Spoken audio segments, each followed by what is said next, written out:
Quelle était donc cette vision qu'Israël avait perdue et vers laquelle les prophètes cherchaient à faire revenir le peuple?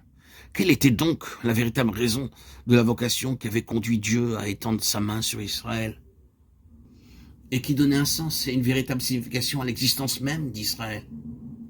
Le mouvement de Dieu a été le suivant. Il y avait des nations et des peuples dispersés sur toute la terre. Parmi ces nations, Dieu a pris un homme, Abraham, et l'a placé, c'est une manière de parler, au centre de ces nations. C'est là le point de vue spirituel de la géographie divine. Ensuite, Dieu, à partir de la descendance de cet homme, a formé un peuple qu'il a placé au centre des nations, distinct des nations, parfaitement distinctif, mais au sein des nations. Après cela, Dieu a formé ce peuple avec des principes célestes. Il a formé une communauté constituée par des principes spirituels, célestes, divins, avec comme centre Dieu lui-même, dans le but que les autres nations s'assemblent tout autour et s'interrogent sur le sens de tout cela, étant dans l'expectative. Qu'est-ce que ces nations ont rapporté?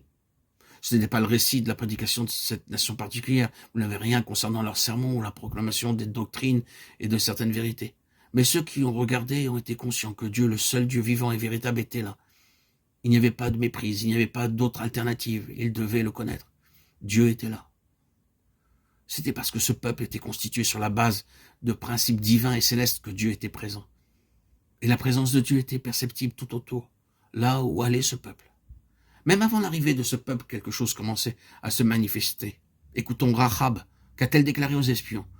Israël n'était pas encore là, mais elle a dit « Nous savons tout à votre sujet, nous savons ce que vous représentez. Nous en avons entendu parler. » Déjà la crainte qu'inspirait ce peuple les avait précédés. Nous voyons dans cet épisode quelque chose de la puissance spirituelle qui n'a pas besoin de paroles pour s'exprimer. Ce peuple était là, et Dieu était avec eux, car il avait ses pensées célestes et ses principes formés dans leur vie. Il était là, et tout le reste en découlait. Il y a dans cette déclaration toute la Bible, l'Ancien et le Nouveau Testament. Selon l'Ancien Testament, quelle était la divine vocation d'Israël? Elle ne consistait pas tout d'abord à dire des choses concernant Dieu, mais à représenter Dieu au milieu des nations. Dieu est au milieu d'elle, elle n'est point ébranlée. Psaume 46:6.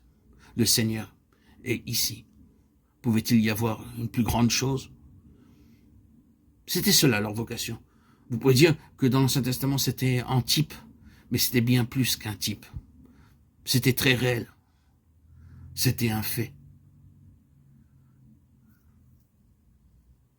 Dieu, le seul Dieu vivant et véritable, était là, au milieu d'Israël.